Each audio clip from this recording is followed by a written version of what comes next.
students, welcome to our Module 4 entitled Refugee Health, Issues, Challenges, and our Current Crisis. I hope you had a fun time in our Module 3, Culture, Behavior, and Health. I read some of your blogs, and they are really funny. It seems like you guys kind of stepped out of your circle of comfort to experience new foods, new people, new recipes. So thank you for doing that. Thank you for putting yourself into the shoes of a foreigner coming to the United States. And hopefully that will have given you a better experience for hopefully one day working abroad with folks from all different cultures around the world. So, and as usual, if you have any questions, concerns, issues about Module 1, 2, or 3, text, call, or email me. I'd be happy to discuss them with you or to meet with you.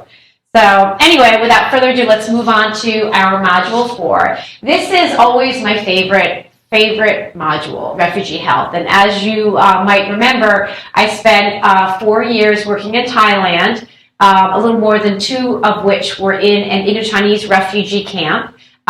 They were the hands down best 2 years of my entire life. To feel like every day going to your place of employment and loving it and not caring if you made $1 million or nothing. It was such a great experience to feel like you're actually helping people in need every single second. It was absolutely a fabulous experience. So anyway, I'll share with you a little bit about my experiences today, as well as some of my colleagues. Normally I try to bring in some former refugees and some folks who've also worked on the refugee camps along the border, but I've had a couple of challenges, so hopefully I'll bring them in later in the semester. But let's take a look at what we have for today. Plans for Module 4, I want to review with you a little bit about what's going on right now with the refugee crisis. I want to describe what a refugee is and what a refugee is not. That's pretty important. Highlight why refugees flee their homeland. Highlight the plight of refugees coming to their second or third country.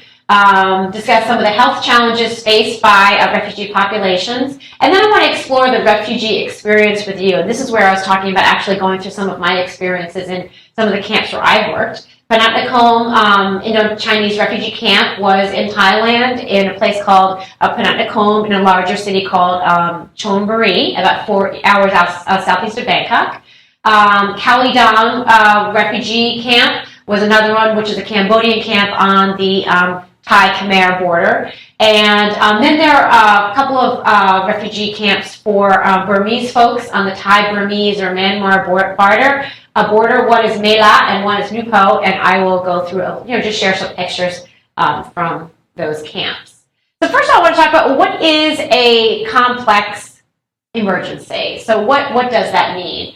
And this is a quote from Bernholder and Toole: a situation affecting large civilian populations, which usually involves a combination of factors including war or civil strife, food shortages, and population displacement, resulting in significant excess mortality. So that's a heavy issue, but this is going on today. We've got more complex humanitarian emergencies transpiring around the world than we've ever had. We're really in a crisis situation. These complex humanitarian emergencies precipitate population migration due to wars, like the war in Syria, South Sudan, natural disasters, floods, earthquakes, tsunamis, like the tsunami in Thailand, the earthquake in Haiti, etc. This is a picture from the Dhamnis refugee camp in Iraq, which is, as you can see, it's very simple and temporary arrangements. And that's one of the characteristics of a refugee camp. It has to be temporary. You can't have anything that's permanent. You can't have trees or sidewalks or roads. It has to be temporary. And that was always a challenge for me because the dust levels within the camp were just tremendous, because everything has to be able to be picked up and moved very quickly. Globally, we're faced with worst crisis since World War II. And this is a map from 2015, and this does change. It's a dynamic situation, so this does change. And this is the 15 refugee crisis pending asylum applications to our EU countries. This was of June of 2015. And this really highlights what's going on in Europe primarily. And each day the crisis gets worse. As you read in the newspapers and hear on the news, it gets worse every single day. Refugees flee their homeland with nothing. Absolutely nothing but a dream. They sometimes can grab a couple of quick things, maybe a mat to sleep on, maybe a one outfit of clothing, a suitcase, but the children don't get toys, they don't get any of their favorite things. They run because there's a crisis. There's someone trying to kill them. There is some huge issue that's forcing them to leave the place where they've always known, they've always grown up, to leave quickly, as fast as they can. And this is a refugee here on the lower right, a refugee camp in Turkey. And as you can see, the temporary shelters there are different than those that I'll share with you in Southeast Asia.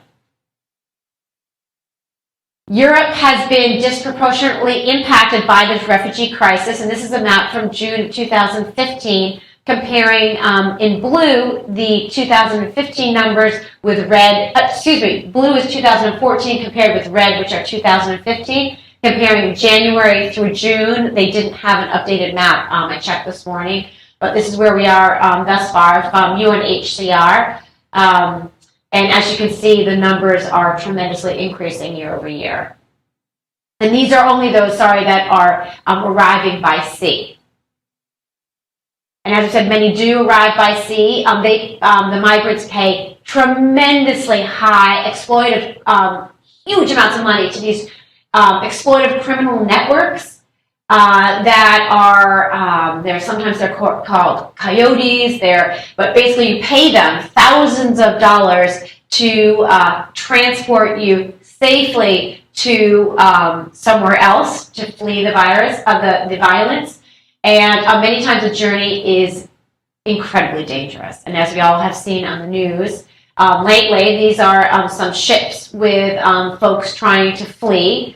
And this is from refugees from the past decade, and it's absolutely tremendous and horrible conditions, as you can see from this worker who has a gas mask. And these poor folks, they go with nothing. They've got no clothes, they've got no soap, they've got nothing. They just run, and they are forced to flee in these horrible apparatus, especially on the sea. You can see a rubber raft here in the upper left-hand corner, absolutely packed with people. So many of these are lost at sea. So many. And many are filled with women and children. Just terribly sad. And as we alluded to, these escape routes can be and are often deadly. Here, these are some Syrian families coming through, 3 children huddling after they made it on their rubber raft, but they made it to where? They made it to Lesbos in Greece, and then what next? Where do they go? They're not safe. They just passed the first leg of a very horrifying, horrible escape route. And this was, I know you all heard this, the little 3-year-old Syrian boy who drowned in the sea near Turkey, and that was his body when they found him. That was horrendous. And this is another highlight. Sometimes refugees are smuggled in cars, in trucks. And this example here was a truck where 70 refugees were smushed into the small truck in Austria. And for some reason, the driver got scared and left them locked into a refrigerated truck, and they all died. It was horrendous. Some Western governments have tolerated these dangers to discourage refugees from attempting the journey. So it's just crazy. And before we go any further, I want to describe to you what is a refugee, because there is a formal definition. Every minute, 8 people are forced to leave their homeland due to war, persecution, or terror. And that was a quote from the UNHCR. Every 8 minutes. Every minute, 8 people are forced to leave. Every minute. And what is a refugee? A refugee is a person who is outside their country of origin because they suffered persecution due to race, religion, nationality, political opinion, or they are a member of a persecuted social group. The term refugee was first defined in 1951 by the United Nations Refugee Convention, and this was created in response to huge numbers of people fleeing Eastern Europe after World War II. So refugees, there was no official term of refugee before World War II, before all the people started moving around. And the United Nations Refugee Committee is the main international instrument of refugee law. It spells out exactly who is a refugee and what kind of legal protection or other assistance and social rights he or she should receive from the countries who have signed this document, who've signed the UN Refugee Convention. So many countries did sign it, but some countries did not, one of which is Thailand, where I spent a few years. And because they didn't sign it, they weren't held by the same laws as other countries, and this definitely created problems. The UN Refugee Convention also defines a refugee's obligation to host governments and certain categories of people, such as war criminals, who don't qualify for refugee status. The convention was limited to protecting mainly European refugees after World War II, but there was another document that came in 1967 that expanded the scope of the convention as their problem of displacement spread around the world. So that's something to remember, the United Nations Refugee Convention. This is what document formally defined a refugee. And here, this is a highlight from the UN, United Nations High Commission for Refugee, and they're the big, huge body that really manages and protects the refugees. And this is a highlight picture from the signing of the 51 Convention. Now let's look at the difference between a refugee and an economic migrant. This is really important to understand for all of you. A refugee is forced to leave their homeland due to a threat of persecution, and they cannot return home safely. They cannot go home. They'll be slaughtered. They'll be killed. They just cannot go back. Versus an economic migrant. An economic migrant is someone who leaves their home voluntarily to seek a better life. So after the Vietnam War, the United States accepted a number of Vietnamese refugees who helped us in the war effort, but many other people wanted to go. But they were leaving not because they're true refugees, but because they wanted to seek a better life economically. These folks can voluntarily go home. They can. And if they return home, they'll receive protection by their own government. So that's kind of the big difference. Refugees, they cannot go home, and economic migrants technically can. I mean, many of the migrants who I spoke with, because within our camp, we had refugees and we had economic migrants, and they were separated in the camp. Economic migrants were primarily Vietnamese, and they had similar housing to the refugees, but they were the other side of this little road, this little embankment, and they didn't receive any of the services that the other refugees received. So we had about 22,000 refugees in our camp.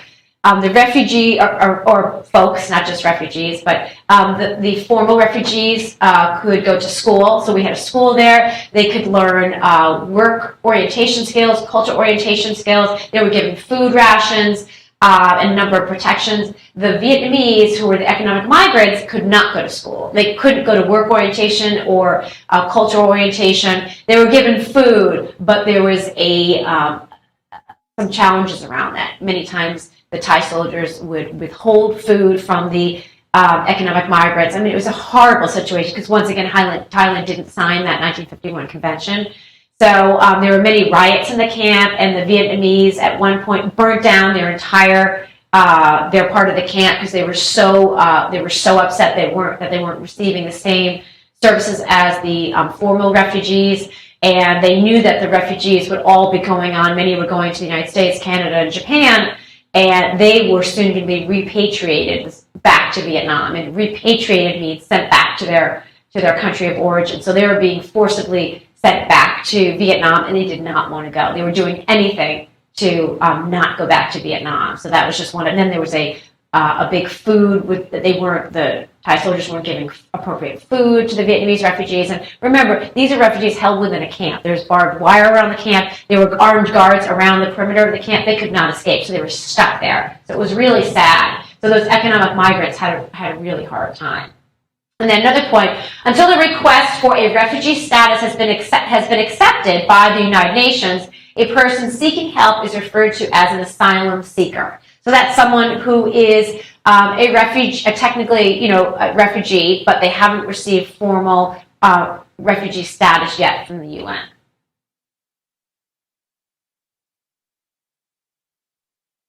And these are some other terms that are associated to, within humanitarian emergencies. They are oftentimes thrown around. I want to clarify them. One is an internally displaced person. I'll refer to these folks as IDPs.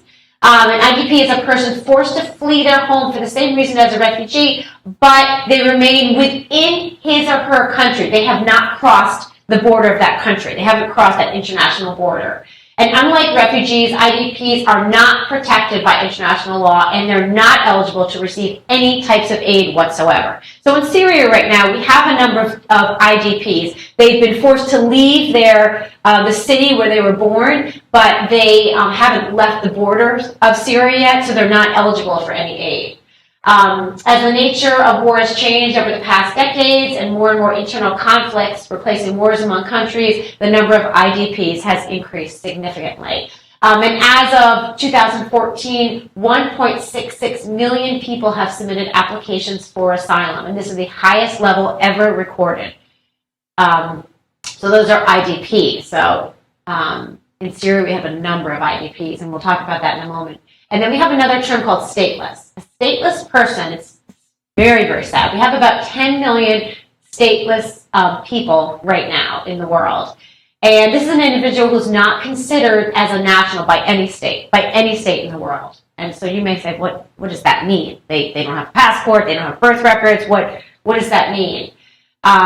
Well, we had many stateless folks in our refugee camp because people had been in a refugee camp for 20 years. So they had children while in this refugee camp in Thailand, and those children were not given a citizenship of Thailand. So they weren't, they were from Laos or from, one of the neighboring countries. They came to Thailand, were born in a refugee camp, and they had no citizenship, no passport, no nothing. They were stateless. We had a number of them. And it was a problem because many of these Hmong did not want to go onto the United States or to Canada. They wanted to stay in Thailand because Thailand is right next to Laos, and that's where many of them were, where they came from.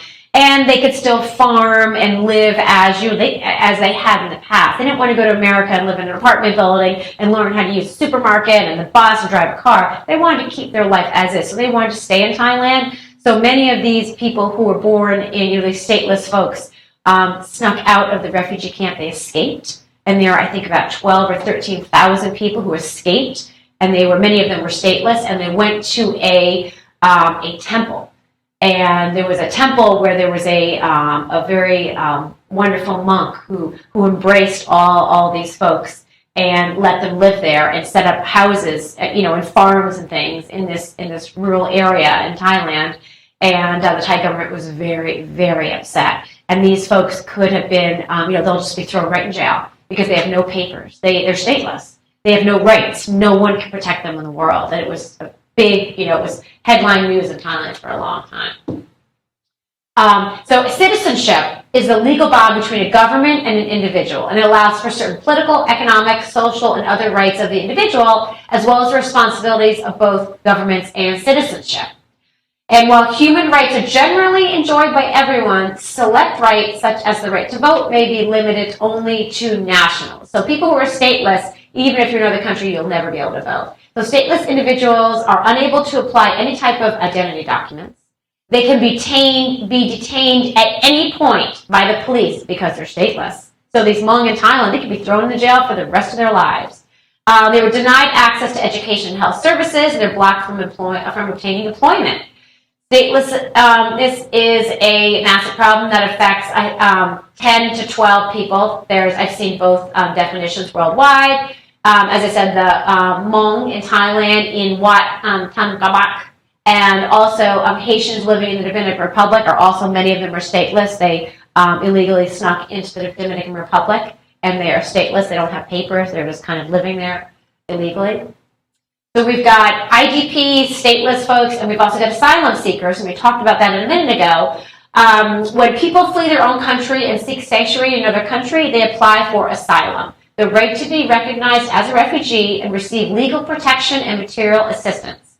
An asylum seeker must demonstrate that his or her fear of persecution in his or her home country is well-founded. So this is the person who's a refugee who's applying for refugee status and hasn't come through yet. And then there's another term I want to review with you, that's a returnee. And these were like the Vietnamese who were forcibly repatriated back to Vietnam. They're called returnees to their original country. A refugee who's been returned to his or her country, the majority of refugees prefer to return home as soon as it's safe to do so, after a conflict within the country, or the country is being rebuilt. So many refugees want to go back home. They just want to stay in their own home. They don't want to come to America. They don't want to go to Canada. They want to stay in their own home. They'd rather be repatriated and returned. The UN High Commission for Refugees, UNHCR, encourages, very much so, voluntary repatriation or return as the best solution for displaced people. The agency often provides transportation and other assistance, such as money, tools, and seeds, and occasionally UNHCR helps rebuild homes, schools, and roads. So within the camp where I was working in Thailand, which is now closed, they were repatriating the Vietnamese, and they were also repatriating a number of hill tribes from Laos, the Hmong, Mien, Lahu. They were being repatriated because these folks didn't want to come out to the United States. So UNHCR would give them a big bag of rice, a hoe, certain tools, and they'd give them a bus from the refugee camp over the border to back to Laos. So that would kind of give them a start on their new life.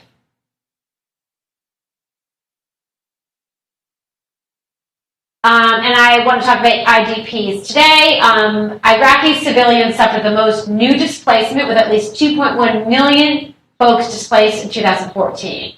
So this is 2014, Iraqi civilians were the newest one. However, 40% of Syria's population, 7.6 million people, have been displaced, and this is the highest number in the world. So as of right now, the largest number of IDPs are within Syria. So they've been moved around because of the war over the past couple of years.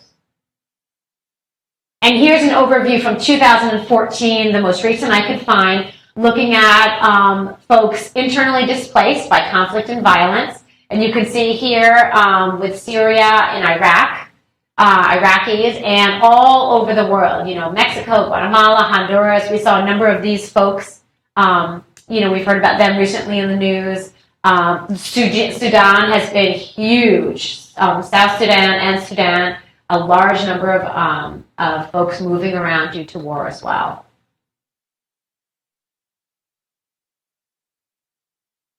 And there are many organizations that work with refugees, government and non-governmental organizations.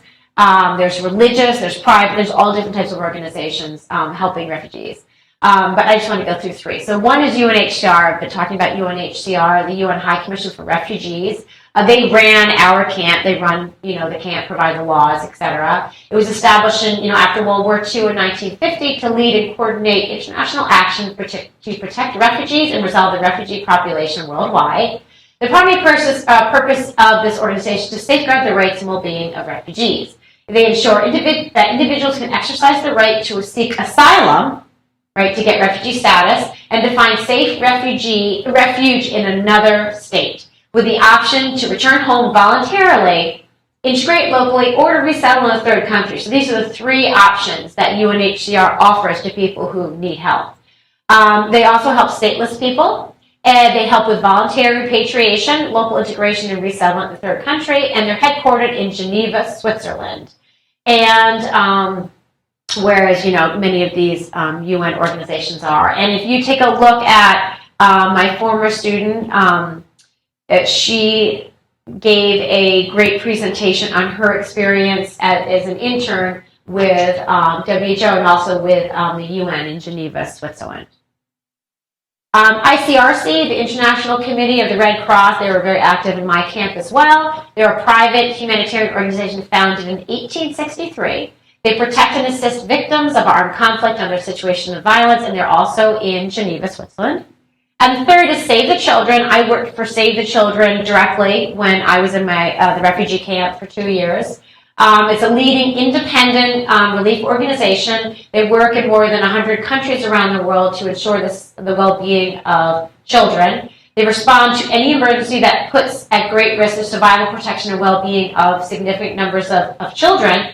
We're addressing the needs and well-being of those children beyond the indigenous coping capacity of that region.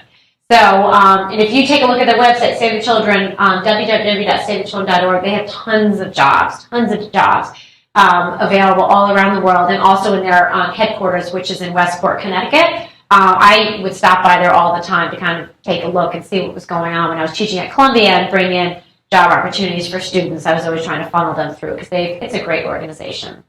And on the bottom, www.globalcourts.com/job/ngo-list.pdf. That's a great listing of relief organizations, and this is at the end of the presentation. I just took screenshots of a couple of the pages there, but globalcorps.com, if you go on their website, you can see a list of more of these global organizations if you're looking for a job or want to learn a little bit more about them. These are some refugee posters that, kind of highlight to the world what's going on. On the top, one family torn apart by war is too many. And you can see these two beautiful mother and daughter, I think. One family forced to flee is too many. Refugees have no choice, you do. I mean, these are just heartbroken. And then I wanted to point out in the lower left-hand corner here, what's the difference? And you're looking at all the different people and showing that a refugee is just like you and me, except there's been a war in their country and they're forced to flee, absolutely forced to flee. So this is just some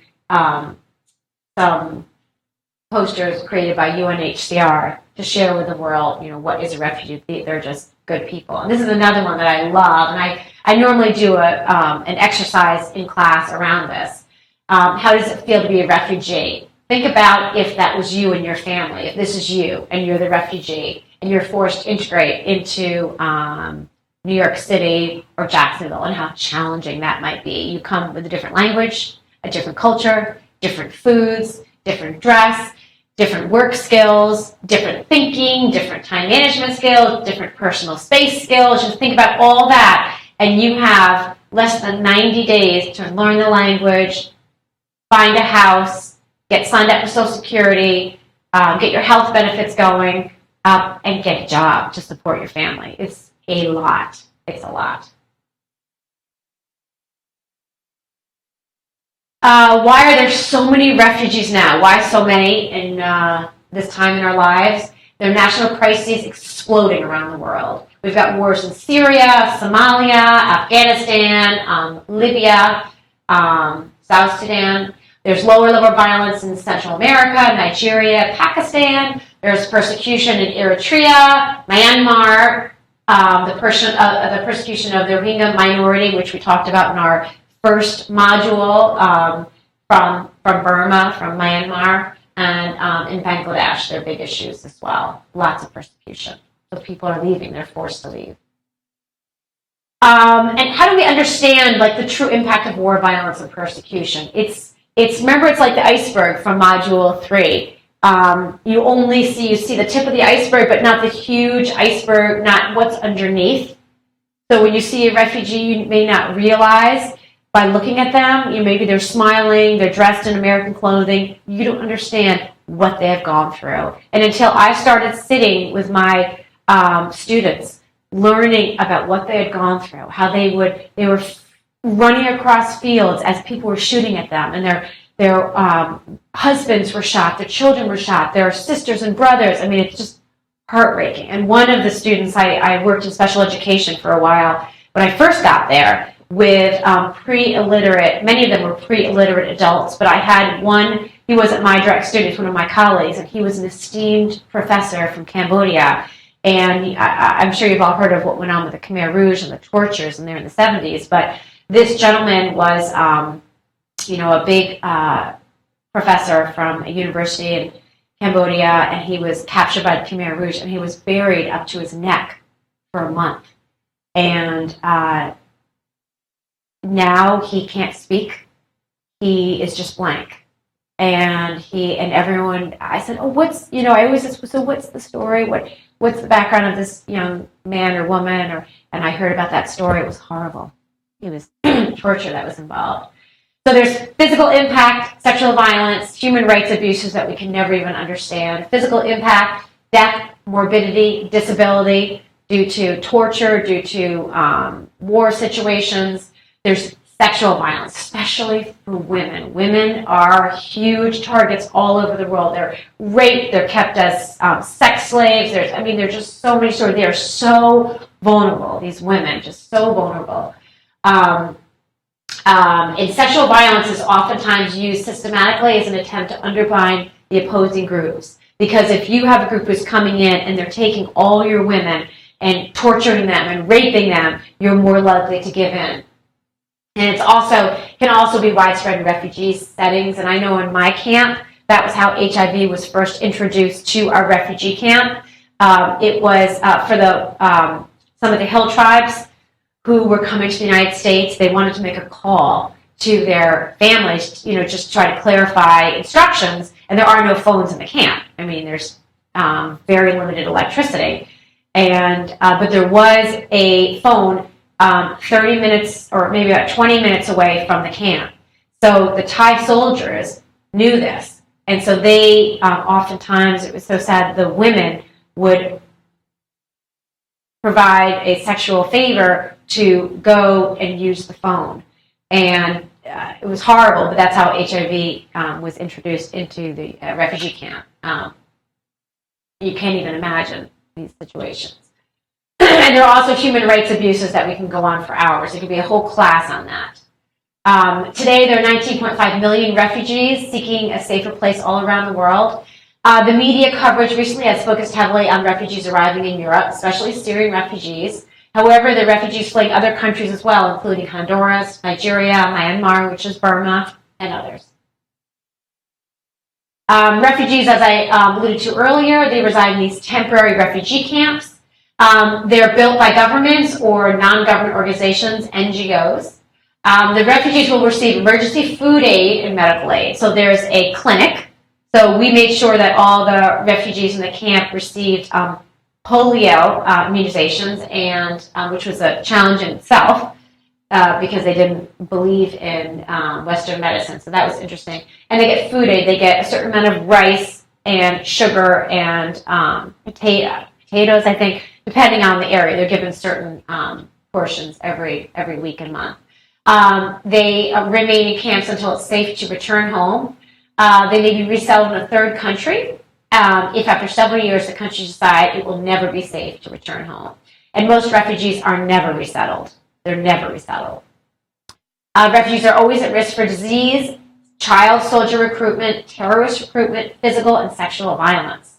And I have a picture later on. I'll show you about the child soldier recruitment in Khao Dang, which was one of the Khmer camps, where the soldiers would come over the mountains at night, raid the camp, take the young boys to use as soldiers, and take them up into the mountains. And I visited the camp once after a raid had recently taken place, and I was speaking with the families. They were heartbroken. There are more than 700 plus refugee camps existing today all around the world. And these camps pose many, many, many health challenges, as we all can imagine. The many reasons for spread of disease after natural and humanitarian disasters include population movement. People are moving. There's poor sanitation. They don't have access to water, and what water they have may be contaminated, filthy. And there's an interruption of public health programs, immunizations. All basic public health programs are stalled because these people are in crisis. They're in complex humanitarian situations, and there's no way to even reach these people. Just like getting the polio vaccination, it's very hard to get to the refugees and to the folks caught in conflict on the border areas. And that's why there's been a regrowth of polio on the border.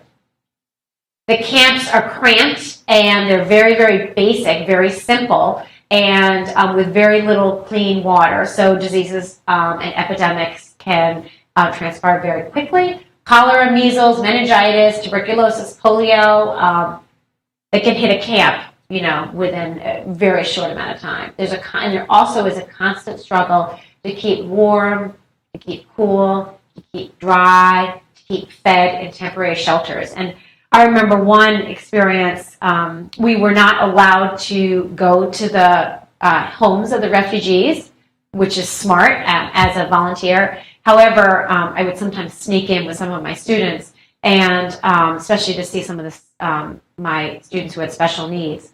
And I went to one family, and I saw a little baby sitting down. It was dirt floors with a very basic house, and the baby had a big, huge blister that had been infected on the little 1.5 or 2-year-old baby's back.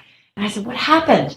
And they had been bitten by a scorpion. There's scorpions rampant in the camp, and there's no way to keep them out because we got these wooden walls or asbestos walls, very, very basic, with holes everywhere, and so they're completely vulnerable. High-risk situations and overcrowding. Tremendous overcrowding leads to transmission of sexually transmitted diseases and HIV/AIDS, as well as other infectious diseases, and as well as many psychosocial challenges. You've been through war. You've had your life turned upside down. Widespread population movement, increased crowding, people on top of each other. There's a separation of women from their husbands or from their partners who normally give them some type of protection. Many times they're separated. Women and children on one end, the men are on the other. There are abuses and sexual demands by military personnel and others in positions of power, like the Thai military who worked our camp. There are weakened social structures, which reduce inhibitions on aggressive behavior and violence against these women. After the earthquake in Haiti, I spoke with a group that I'm trying to bring in to speak with you, and they said that in the temporary camps, the women were raped just left and right because the social structures were broken down, and the protections weren't there anymore, and people were just, depleted. These challenging environments exacerbate mental health stresses. Psychosocial stresses hinder refugee children's ability to learn English, perform adequately in school, and develop peer support networks. And this is for refugees, children in the camps, as well as in their third country. They're displaced from their home. Think about that. Think about a 5-year-old or 6-year-old child. They've had to flee their home. They have no toys, no clothes, no nothing, no friends. They suffer post-traumatic stress and depression. The refugee children leave behind everything they've ever known, including friends, community, schools, homes, family members. Many times they're alone. We had tons of single children in our camp they try to bring them together with some kind of relative. So when I would speak with them and I'd say, "Who's your mother?" They would say, or father, they'd say, "This person, but actually they would say, "No, that was their neighbor," or they lived in the same village, or they speak the same language and they're grouped together. Psychosocial risk factors for poor mental health and social functioning outcomes include insufficient food or water, traumatic events, mental illnesses, landmine injuries, and we'll talk about those in our camp in the My Refugee Camp experience, but landmines were buried between the Thai and Cambodian borders, tremendous numbers of landmines. And my friend's husband he worked for the Thai military, and he was one of those who would actually go out and look for the landmines. And I can't imagine that being in that situation. But they were more and more just everywhere along the border. And when the women and the children go out to gather water and fuel, sticks and things for their their fires within their home for cooking, they step on the landmines. And so there were so many children in the camps who had, and women and men who had lost limbs from landmine injuries. And we'll talk about that later. Okay, so let's take a look now. What refugee camp like? What is life like in a refugee camp? And these are some of my students from the camps.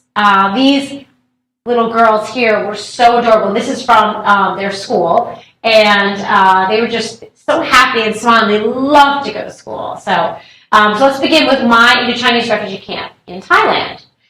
So it was in Phanat Nikhom, which is a village, I said, about 4 hours southeast of Bangkok. Here is Bangkok. Here is Phanat Nikhom. The largest city to Phanat Nikhom is Chonburi, or Amunton, and it's about 45 minutes from Chonburi. We were not allowed to live in the camp.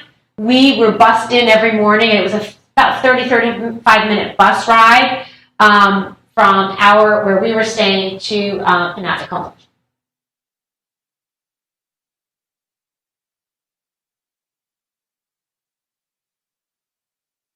The biggest population within our camp were the Hmong, and I just wanted to share with you a little bit about their background.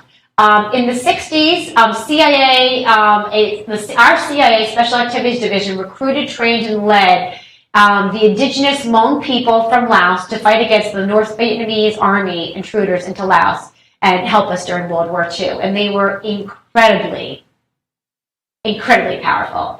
There was a special guerrilla unit led by General Vang Pao, and he is famous within the Hmong community because remember, the Hmong lived in mountains. In the mountains, they had huts, and there was no running water, no electricity. They were very adept to getting around in very challenging situations. And so the CIA said, this is a great population we can work with. They're fabulous. And so we trained them, and I went to many of their secret camps along the border, and I saw the U.S. Military uniforms that the Hmong wore and the guns and all that. They have their like little kind of museum places. 60% of the Hmong men in Laos were assisted by the CIA to fight this secret war in Laos. The CIA used the Special Guerrilla Unit as a counterattack unit to block the Ho Chi Minh Trail and rescued downed American pilots, which is fantastic. Though the role was generally kept secret in the early stages of the conflict, they made monumental sacrifices to help us, with 30,000 Hmong dying during the Vietnam War. At first, we did not admit their role with the Hmong until May of 1997. And so, in reversal of the U.S. policy, the U.S. government acknowledged that it supported a prolonged air and ground campaign against the NVA and the Viet Cong. It simultaneously dedicated this Laos memorial on the grounds of the Arlington National Cemetery in honor of the Hmong and other combat veterans from the secret war. So that was kind of a great thing. What ethnic groups resided within our Phanat Nikhom camp? We had a lot of Hmong. We had Mien. We had other hill tribe groups from the Vietnam War. We had the CIA Quiet War, where many of them were protected in the camp. They were sent to asylum camps, many of these folks from the war, to Bang Hanai. Bang Hanai was the biggest Hmong kind of hill tribe refugee camp in Thailand. There was one in Nong Khai on the border with Laos, Bon Nam Yao, and Chiang Kham. Those are just some of the camps within Thailand. And the camp that I worked in for 2 years, the Paj Ntaub camp, was the last camp, like the last funnel. So they'd come from Ban Hanai or one of these camps. They'd be funneled into Phanat Nikhom when they were getting ready to be sent on to their new country for resettlement. And what we would do would teach them English and cultural orientation, work orientation skills, and get them ready for life in the United States. Other groups who ended up in camps in Thailand, Cambodians who fought with the Khmer Rouge during the war, and there were Vietnamese who fought guerrillas opposing the Vietnam-backed government in Cambodia. These are all the folks. That's how they ended up in Thailand in all these different refugee camps. Refugees were sent to Phanat prior to resettlement, as I noted. Now this camp is closed. It was closed by the United Nations. It originally held between 20 and about 23,000 Chinese refugees, depending on the year. It was a challenging situation. Many times it was like a jail. As I said, there was barbed wire around all the perimeter of the camp with high lookout posts that Thai soldiers would sit in with armed guns, and so if anyone tried to escape, they could shoot. Under Thai law, the purpose of the camp was containment and segregation. The people inside the camp were considered illegal aliens, so they were not liked by the Thais, especially the Thai military at all. As I noted, all refugee camps are temporary. So the huts were made of simple, like bamboo put together or asbestos walls with tin roofs. There were no roads, no playgrounds, no trees, no flowers. Clean water was always an issue, and it was very, very dusty. And this is a quote I found on a Facebook group from Phanat Nikhom, which is of all the refugees. Now they're in the United States, they share pictures and thoughts and things. And one thing I found, narrow, dusty streets had signposts named for their dreams. California Street, Texas Road, New York Avenue. Here they could say that they already had an address in America. So all the, not former roads, but their roads within the camp had names, like, and that the refugees created, like, and they put on a little sign, like New York Avenue, and say, I live in New York. So it was comical, it was cute. So here's a guard. These are some of my art students. I taught art as well for young. These are 5-year-olds. And this is one of the lookout towers from our camp, and where a guard would stand with a gun. And you can't really see, but there's barbed wire along the back of the area. And here we were doing an art project, and I think I was spray painting their paper mache or something other. So I had them all in the bushes. So they wouldn't get the area dirty. Homes were simple, yet they were overcrowded. So this is a typical home. This is an urn of water that everyone in this area would use together. And normally there's a cover for it to keep out the mosquito larvae. This is a wall of the camp, and this is a little bench that people would sit on. And this is a tarp during the rainy season. And the folks would wash their clothes also in this urn of water, and they would dry them there. So these are just some children, and even some, that's Thai graffiti on the wall. There was very, very little privacy. This was a group of my, I taught moms, which is, anyone who was of childbearing years, I'd work with them to prepare them for life in the United States. So we called it moms. It was, just maternal child health care. And these are some of the women who were sewing embroidery, and they were nursing their children and next to the water areas. And there's no privacy whatsoever. This is a Vietnamese family washing up, and just a mother trying to wash her children. You can see the well there. Everyone's got to work together to share the water. Fresh clean water was always an issue. This picture on the upper left-hand corner was during the monsoon season. It's outside a market, and the children are playing in the filthy, filthy water. I can't imagine what was in that water, but there's not much for them to do. And this is outside, I think it's outside of the market. I think it is. Oh, no, this is their homes. This woman had been to the market with her child. And these are some kids playing in, these are open drainage sewers around the camp, and many times they'd jump in there, and I would say, please don't swim in there, it's just filthy. But anyway. Okay, here I snuck into a Vietnamese home. This was a friend of mine in blue, and I knew him from the camp. He was teaching me Vietnamese, and I teach him English. So we snuck into his camp, and that's his mother, and that's a friend of mine who came to visit me, and I snuck her illegally into the camp. I can't believe it. Could have gone to jail. But they taught us how to make Vietnamese food, which was really fun. A basic market was available in the camp to refugees who had money from family members.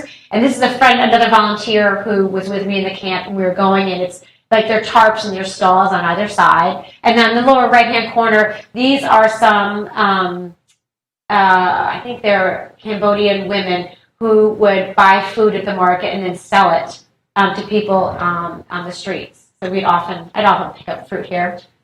Looks like it's durian. I don't know if anyone's ever had durian, but I love durian. It smells like kind of dirty feet, but it's a really fun fruit to eat. The typical life of a child in the camp was not exciting. There wasn't a lot to do. They'd go to school in the morning for the official refugees, those who were returned refugees. In the afternoon, we tried to organize a soccer, a huge soccer group because the kids love to play soccer. So these were some of our boys. And then the girls, since they didn't have anything to do, I said, let's teach them how to be cheerleaders. I didn't know what else to do. So anyway, this is our little cheerleading trial. They had a lot of fun. But no toys, trees to climb, no soft grass to plant. As you can see, it's very dirty and, just no real roads, no real tar or cement. Hmong women and girls embroidered Paj Ntaub. This is embroidery. Paj Ntaub is the Hmong are, I should have brought them into Module 3, many times I do, but they're a pre-illiterate society and they communicate through their embroidery. So they didn't have a language until the missionaries brought them this strange language in the 50s. And as you can see, the word Paj Ntaub spells, it looks like it's Paj Ntaub, but it's Paj Ntaub. And so anyway, most of them are not literate in their own language. So they communicate through their embroidery, and they would sew for 14 hours a day, even in the pitch black, when you couldn't see anything. They're still all there, all the women are there sewing up to 14 hours each day. And this is a life quilt that explains the life of a person, a Hmong person in Laos. They're beautiful. Younger children responsible for caring for their siblings. So as you can see, this girl here has her sibling on her back, and these girls do as well. That was a common thing, to see the kids holding their brothers and sisters on their back. So I took this picture here because the little boy has a toy car. It was the only car I ever saw, and I just was so fascinated, like, where did they get that car? They were having so much fun. These children in the corner up here were Khmer children, and they would run around with barely any clothing on. They'd follow me everywhere, and they'd look when I would teach in my classroom. They'd look and they would wave to me and say hi, and they'd follow me everywhere. And it just broke my heart not to take them with me when I came back, because they were just so poor. I don't know where they ended up. Schooling in Phanat Nikhom, it was recommended. It wasn't enforced. You didn't have to go to school. Most loved it, so they did go. It was only for official refugees. It was a half day. It was very simple. There were very few resources, especially in their native language. So we tried to make an initiative to have the refugees write or create their own books in their own language, sharing their stories, but it was a big effort because we really had no resources, no computers, no nothing. Schools were taught in Thai, English, and their native languages, and they were broken into 6-month cycles to coincide with the resettlement timeline, the resettlement every 6 months. So I would teach in Thai, and then I would have translators. So I would have a translator who would translate to Khmer for Cambodia, one for Hmong, one for Mien, depending on which types of hill tribes were and different cultures were in my class. But I would teach in Thai, and for the folks who worked in the camp, every day of the week we'd come in a half an hour early to learn another language. So Monday we learned American Sign Language. Friday was Hmong. Khmer, I think, was Wednesday. And anyways, we'd all have language for half an hour before schooling so that we wouldn't need translators. But I was already teaching in Thai, and I was trying to I could converse in Hmong, but it was, all these languages, it just got a little bit crazy. So we did use translators. Classrooms are very basic. This is the classroom, one of mine, and this is with some of my, I think, art students. So you can see the bamboo walls on the left, and asbestos. We had a whiteboard, which was a big luxury. This is one of our classrooms. You can see the tin roof. I had one of my refugees from Laos, who was very artistically talented, paint American scenes on the walls of the classrooms. And so this is Mount Rushmore, and I'll show you some others along the way. They had a lot of fun doing that. And he was creating. This is an image from Laos. He just did it from his head. He created this in a week, and it was on the side of a wall. It was beautiful. This is our learning center. These are some other images on the walls, just to make it a little bit more fun. Students from different cultures work together with translators, as I noted. It's a beautiful picture of me with shoulder pads, and this is my translator, and this is my maternal child health class. This down here, I didn't have a translator. And these were my students with special needs. So some people were blind, partially deaf. They had all different challenges. And I taught them English, cultural orientation, and work orientation. This was my favorite group. And school was organized into these 6-month segments. And we had a graduation. This was my, she was my boss. And this gentleman was the head of the refugee camp. He was American. And everyone's receiving their diplomas. I also worked in the teen center, and as you can see, we painted the inside of the teen center to be bright and colorful. And here we were making bagels. I said, when you go into America, I know you don't ever eat bread, but let's just try making bagels so you can understand what an American bagel tastes like. And I'd never made them before, of course, and didn't realize you boil the bagel and the bread. And anyway, our bagels came out hard as rocks. You couldn't even bite them. And the students said, Americans eat these? This is horrible. But anyway, they were really fun. And these are some of my science students, and all I had were these glass jars. So we all went out into the fields, into the bushes on the backside of the camp, and we tried to collect insects and all different things to put into these big beakers, and would look for changes over time. I mean, I had nothing. I had no textbooks. I had nothing. So I was just trying to create whatever I could, and it was a lot of fun. Cultural pride was emphasized in the camp because there were so many different ethnicities. We had Cultural Pride Day, which is here. I think these are some Mien women. One of my translators in authentic, I think it's, I'm not sure, Lahu, I can't remember. And this is one of the instruments. And this is one of my students. And I've got to show you this picture because this is a wedding outfit. We're in the Hmong wedding dress. And as you can see, for Hmong, they wrap about 40 rags around your middle to make you as large as possible, because the bigger you are, the more beautiful you are.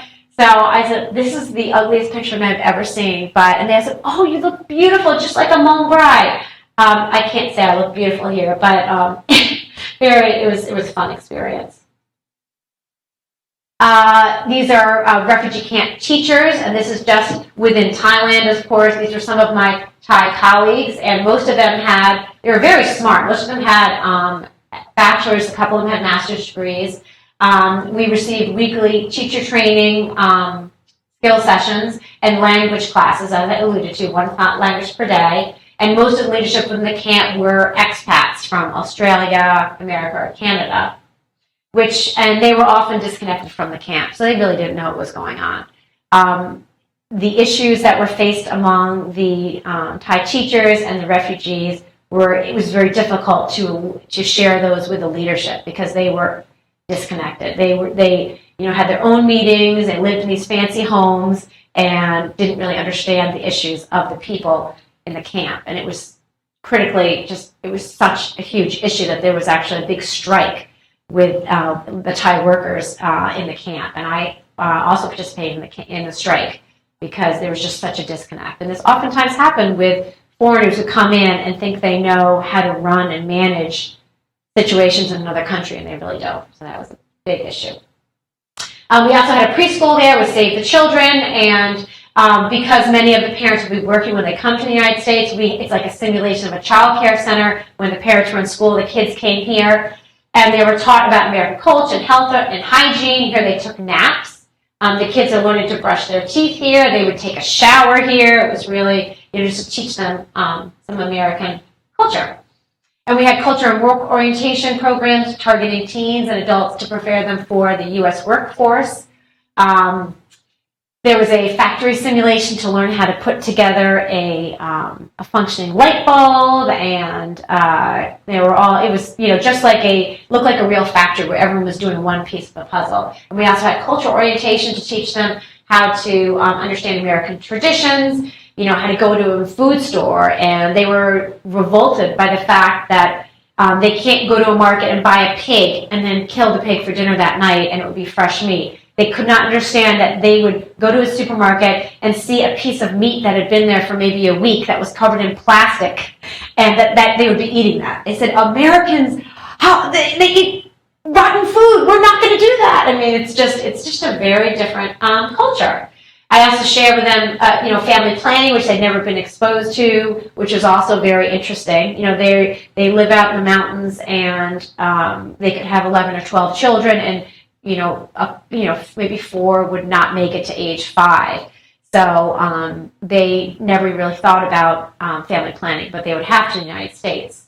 And we talked about money management and the airplane simulation, which was really important. We had actually an airplane that the students would walk in, and the most important thing was how to open and close your seatbelt, because that's pretty complex. And more importantly than that, we had a functioning toilet with a door. So you had to open that crazy airplane door and flush the toilet, because when you flush it, it's a huge suction, and that is absolutely frightening for these folks who are on a strange thing flying in the air going to a new country. So we walked through that. It was always a time, we were always laughing and having fun. Healthcare in the camp was limited, and oftentimes it wasn't available in their native language, and the refugees never trusted what was going on. The doctors were usually Thai, the nurses were usually Vietnamese, and then the monks spoke a different language. It was a total disconnect. Refugees relied on the local shaman and other traditional healers, plus herbs that they could collect in the camp. I always saw old women collecting seeds from trees and bushes and things to use for their medicines. Opium and other herbal remedies were popular in Laos and also in the camp. Refugees were encouraged to use these Western healthcare services, but they never wanted to. Vaccinations were emphasized by camp administrators, but so feared, and I alluded to this polio campaign. We were trying to get people to get polio drops, and they just would not do it because they did not understand why they needed polio, how this would help them. Diarrhea was huge because the water was just not clean. Water, they would bring in big trucks to fill up these big urns of water, but they were not clean. It was so easy to get one little mosquito in there to lay eggs and contaminate the water. And I remember I had an urn at my little place where I was living with six Thai other students, not from my school, from a college. And we were all living together, and we left the top off the water source. And then one day we went to use the water, and there was none. We were in the dry season for 3 months, and nowhere to get water. How am I going to brush my teeth? I had to go to work that day. So we went out to back. They said, oh, use the water in the back. And I put on my sarong and went to the back of our little house there and got my little plastic thing and cup and used water and splashed it. Took a little shower out there. But then I said, well, how do I brush my teeth? And they said, use the same water. So I put my toothbrush into the water, and it was infested with malaria, with little bugs, swimming around. And so I put my toothbrush into my little cup of water, and there were malaria larvae all over my toothbrush, and I had to push away the malaria and then brush my teeth with the water. I'm like, I can't believe it. This is great. And I said, I could feel them swimming in my hair because they were just infested with malaria. Because here we are, they were college students. We were all, 22 years old, and, we didn't think that. We weren't thinking about covering our water source in that dry season is upon us. But yeah, we had no water for 3 months, and we had to have a truck come in and pump in water, but it was always a little gritty and dirty. In the camp, it was filthy, and you'd take a cup of water to shower, and it would be half dirt. I mean, it was really, really challenging. So you can imagine diarrhea, cholera, etc. Resettlement to the U.S. The U.S. offers assistance to refugees through the U.S. Refugee Admissions Program. Once refugees are approved for admission into the United States or their third country, wherever that may be, the Refugee Resettlement Agencies, in partnership with local churches and friendship partners, secure housing, furniture, a little bit of food, and they welcome them at the airport. And I have a video I'll share with you when I went not too long ago to the airport to meet some refugees. It was a Monday night. I think we met at 11 o'clock at the airport, and we met refugees from Eritrea and a couple other places and welcomed them.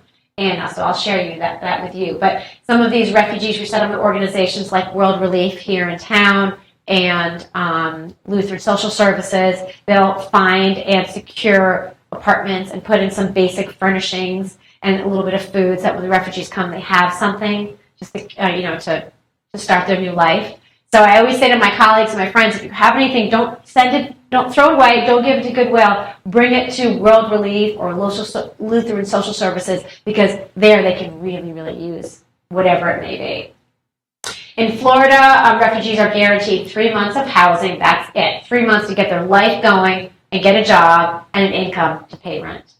Following their arrival, these resettlement agencies and churches provide some basic assistance with, they give you a community orientation, they give you some basic English language instruction, orientation on schools, medical screening, they'll hook you up with a primary care physician, and they'll try to get you a job. They'll do the best they can to get you a job. Here's a picture in front of one of those, the murals that my former student painted. This is a Vietnamese family, and they were going to America, and they were leaving. The bus was coming in 15 minutes to take them away, and they said, please come take a picture of us before we go to America. So anyway, that was kind of a neat picture. We talked about Lutheran Social Services. Let me share with you a little bit more about them. This is the picture on, I think it's on near Phillips Highway. Lutheran Social Services was incorporated in 1979 by a consortium of Lutheran churches and Jacksonville community leaders. And anyway, this is some information, but they do some great things for refugees in their community. They're one of the 3 big resettlement organizations. And this is that they have a web page where you can learn a little bit more about them and their programs.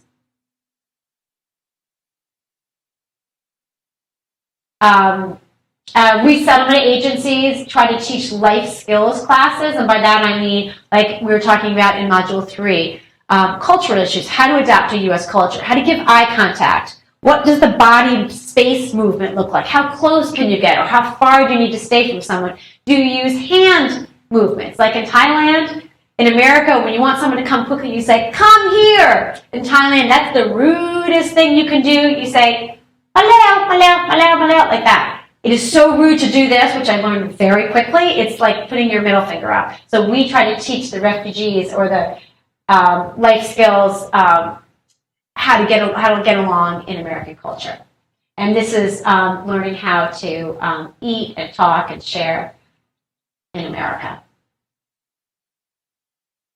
And many refugees, so many, feel like it's really important to give back to the community. And I used to be on the board of a group called Bridges to Sudan, and we worked with the Sudanese refugees. And as soon as they got to the United States, they wanted to help. They wanted to help other refugees. They wanted to help Americans. They wanted to help the city of Jacksonville. They wanted to volunteer any second they had to help and give back. So this is a picture of some Sudanese refugees helping with world missions, and this was through Chol, the gentleman there. He was a big leader in the South Sudanese community.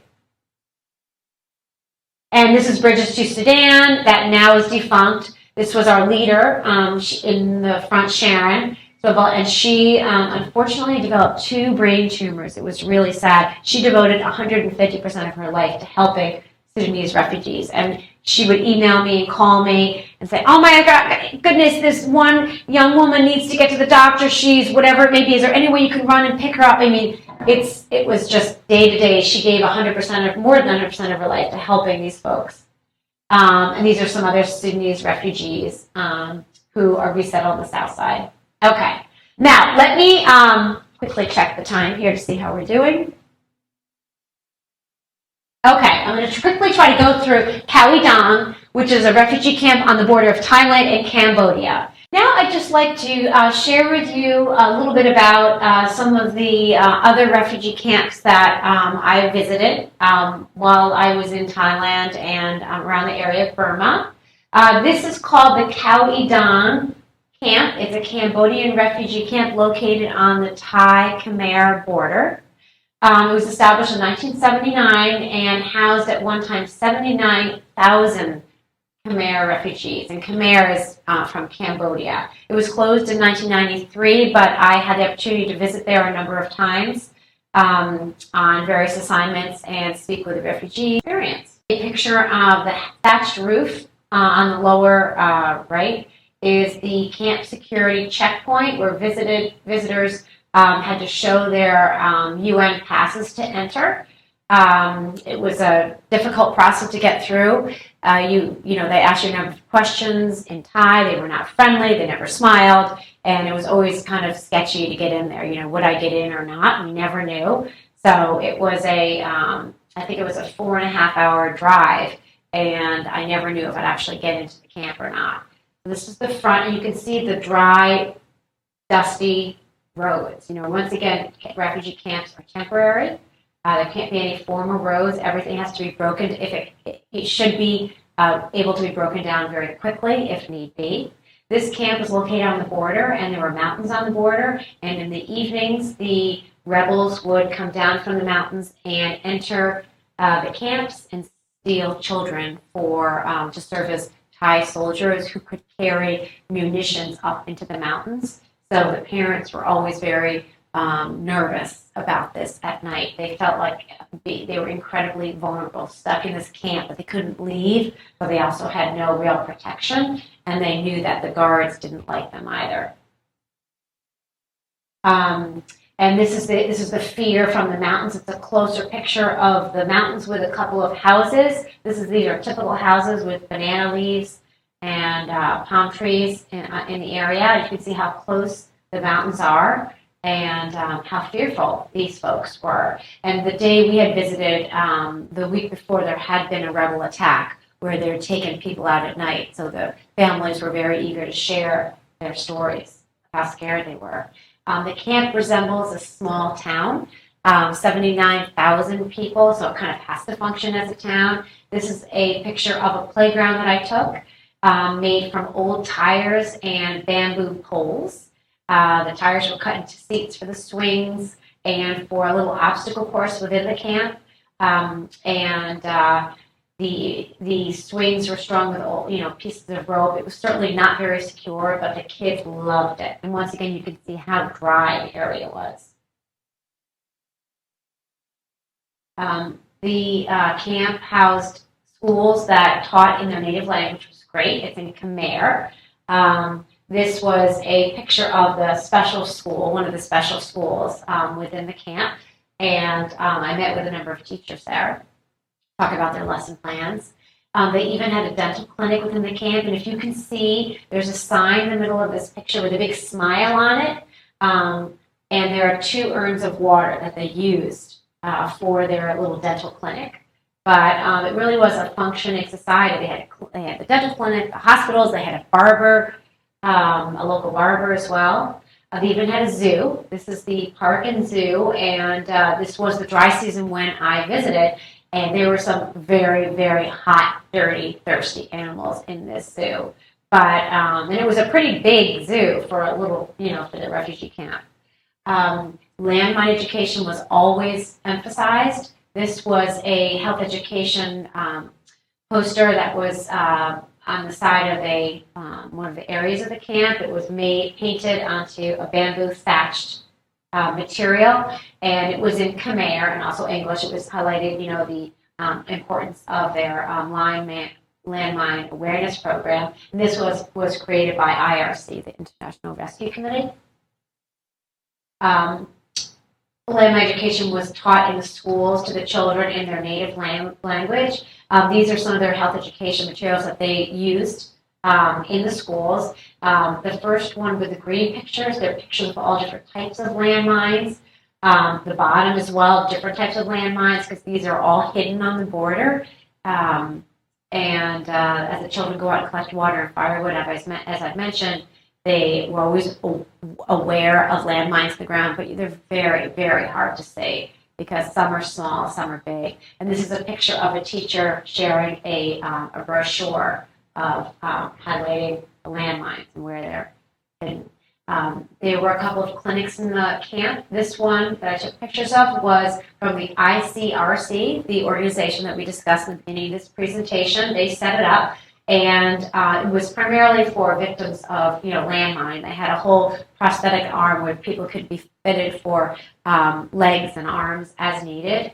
So these were just some pictures of some of the patients in the hospital, and there's a young father here with young children who had lost his legs in an injury, and this was a wooden wheelchair that he was very happy and gracious to have.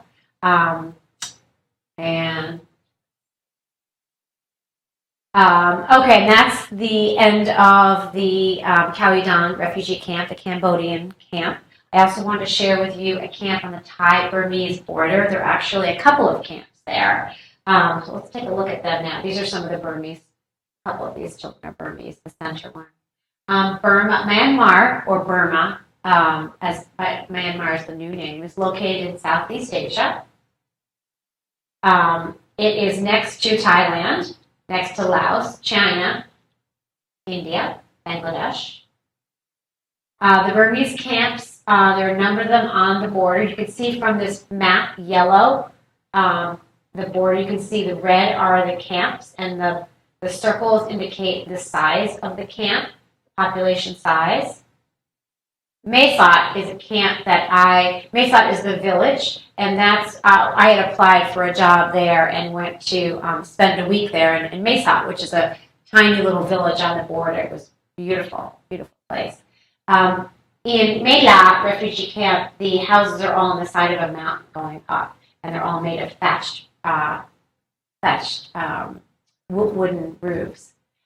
This one river here that's going along the border is one that floods frequently and destroys the area. And we'll talk about that in a moment.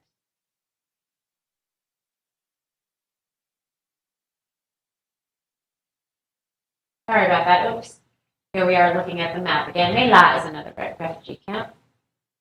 River.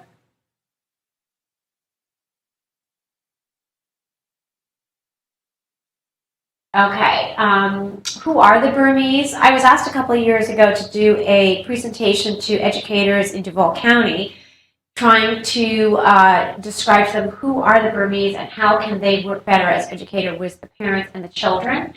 And I've been to Burma a couple of times. I had formal visas to go to Myanmar, and which were very difficult to obtain. I had to go back many, many times to the visa office to actually acquire the visa. But each time I went to go, this was in New York actually, where I got the visa, came to Thailand, expecting to fly into Thailand and go into Burma, the borders were closed. They were always closed. So I had these visas, I paid for a visa, but I could never actually enter the country. I did enter the country illegally a number of different times, which I would never recommend, but at the border, at Mesot, there's a small river. You can actually wade across the river and walk into Burma, where they have a fantastic market. So I did that a number of times, but I've never legally gone into Burma. So who are the Burma? They're a very ethnically complex group of people. There are between 135 and 300 distinct groups within Burma that are all very, very different. There are more than 120 languages in Burma. So when you say I speak Burmese, there is a central language, Burmese, but then there are all these other languages. I speak Chin, Galian, Shan, Mon. There's so many different groups. And not everyone in Burma self-identifies as Burmese. There's so many different cultural groups. So they may not say, no, I'm not Burmese, but I'm Chin. And then a little bit about the history of Burma and why these refugee camps have come about on the border. It's been a very tumultuous, past 100 years. In 1886, Burma became part of the British Raj.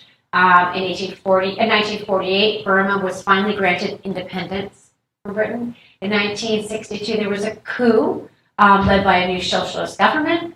In 1988, I remember this very well, there was a student-led national uprising for democracy. And I remember I was going to Thailand for the first time then. And I remember hearing about all the college students who they closed all the universities, and they were all revolting because they wanted to go to school, and the government closed all their schools, and how upset they were, and they're out there protesting. In 2009, Cyclone Nagaris hit Burma and wiped out a huge number of villages there. In 2010, they transitioned over to the civilian government. In 2012, the NLD won seats in parliament. And today, on Susi Kai, I don't know if you've seen her in the news, but she's the Democratic leader. She's been in house arrest for 25 years or so. She's now no longer in house arrest, and she's the leader of the Democratic Party. She's a wonderful person.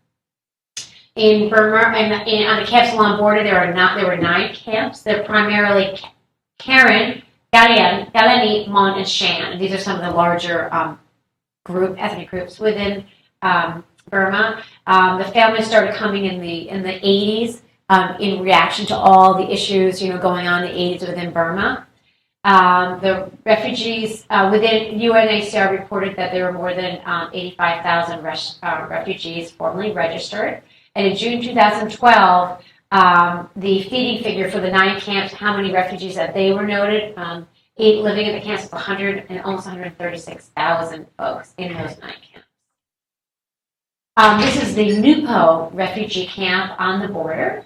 You can see the entrance to the camp and the roads and the thatched roof huts that the folks lived in. This is the close-up of some of the houses in the streets. These bags on the left are their rations that they get from UNHCR, rice and sugar, etc., that they're given on a regular basis. And as you can see, this is an open camp, different from the camp where I worked, which was closed, you could never leave, and from the Cowie-Don camp, which was also closed, they could never leave. They're able to come in as they please. So many of the folks in the camp will leave during the day to work outside the camp, which is great, although they are they don't have Thai passports, so the jobs they're given are very menial jobs, and so that's not so great, but at least they have an ability to earn money and live within the camp. The journeys to the camp are often very traumatic due to landmines, there are just so many different stories. And this is a young man who we met in the camp. He had lost a leg and he had received a prosthetic from the camp. He was very, very happy to have that. This is a new family who had just arrived a couple of days before, and they were given their home there. They were building it. And this is a young man who had a horrible accident with landmine, and he'd lost a large part of his body due to the horrific accident. Within Myanmar, there are extensive human rights abuses. If you Google it, it's the first thing you find. There's rape, there's child soldiers, child labor, landmine victims, and it's very difficult to collect data from Myanmar because of all the unrest there. So it's hard to get true facts of actually the numbers of the issues and statistics. Landmines exist all along the Thai-Burmese border, and this is important. New mines are laid all the time by both Myanmar troops and Burmese refugees on the border, because the refugees are trying to keep the rebels and the troops out, and it's just so they keep laying more and more and more landmines. So it's a situation that just goes on and is exacerbated more and more. Very dangerous along those borders, and that's why malaria is rampant right now, because it's very hard to get in there. It's just not safe. There are 100,000 mines exist across the Burmese country, according to Landmine Monitor Report from 2000, a little outdated. Here's a picture of a Thai soldier, a very brave Thai soldier, who was working to clear the mines from the border, and he uses a small machine that would detect the mine. I would never want that job. Extremely dangerous. The Myanmar and the camps, they're very overcrowded. Here's a family bathing and washing clothes in the river, and these are houses that are on the hill. Remember, the topography of this camp is very different than the ones that I worked in, which were more flat. These are on the mountains. The daily life of a person within the camp, would vary. The women may take care of the home. They may have a small garden. They may have some animals. They can go to school because they have a school in the camp.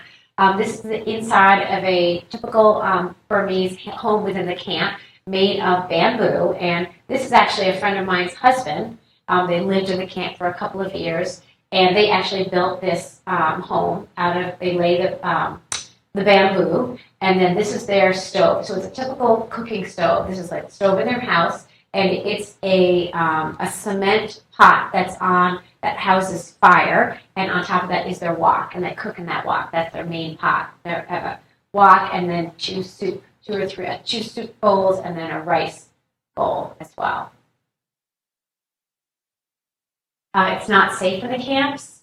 There's flooding. That river going through the camp often floods. There's fires. For instance, this one was a huge fire from about a couple of years ago that rampaged the camp. They're attacked by the Burmese army, and they're constantly impacted by disease, all different types of disease. Kids during the day can go to camp. This is a picture of a Burmese school. You can see the children sitting in their desks learning. There are pros and cons to the schools. In the camp, they do have specific committees that are dedicated to enhancing the education and trying to make it as relevant as possible. They also have teacher training, which is getting better and better. The con is that there's no penalty for the children not going to school. There's really no motivation to go to school. Remember, in the camp where I worked, Phanat Nikhom, this was the last camp where refugees would go before they were resettled in the United States or Canada. So they were motivated to learn about American culture, how to get a job in America, how to learn English, to learn English. They were motivated because they knew they were going within 6 months to their next country. They were excited.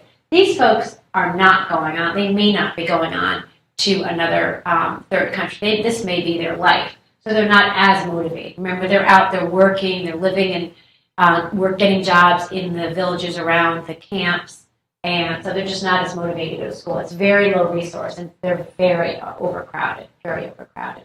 I have some YouTubes that I'll share with you on Burmese culture that are really sweet to look at.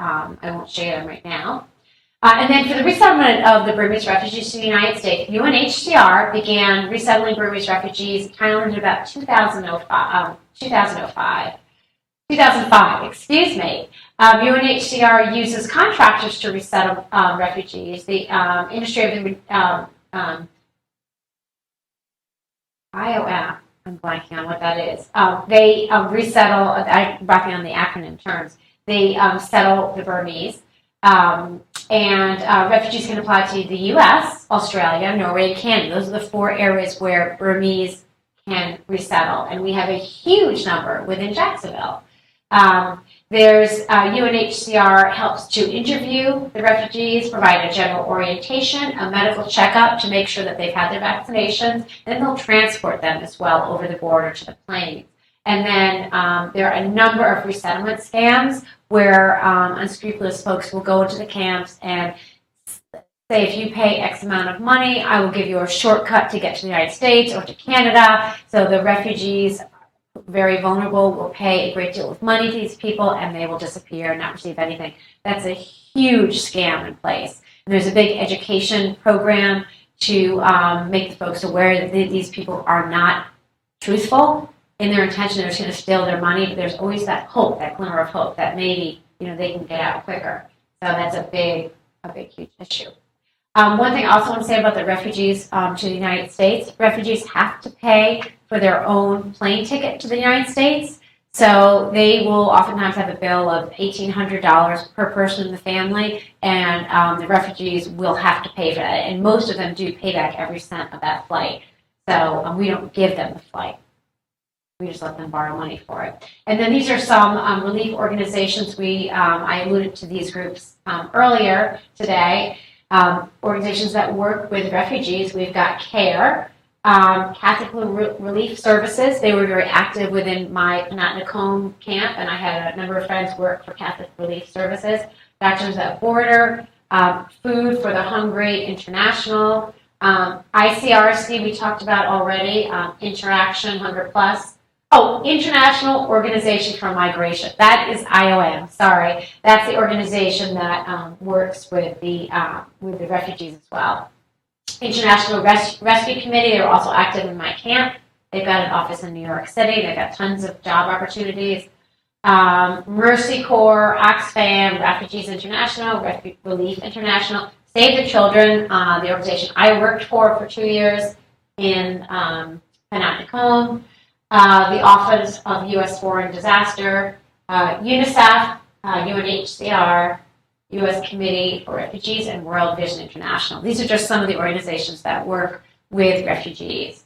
So anyway, I hope you enjoyed our 4th module presentation on refugees and the health of refugees and the situation of refugees around the world. It's certainly a big issue right now that we're dealing with. It's a true complex emergency. Everyone's being impacted by the plight of these poor folks who really have nowhere to go. So anyway, if you have any questions for me, please email, text, call me. We'd love to discuss any issues you have. once again, it's upon us. It's a big issue. And anyway, thanks for listening to this presentation. Have a fantastic day.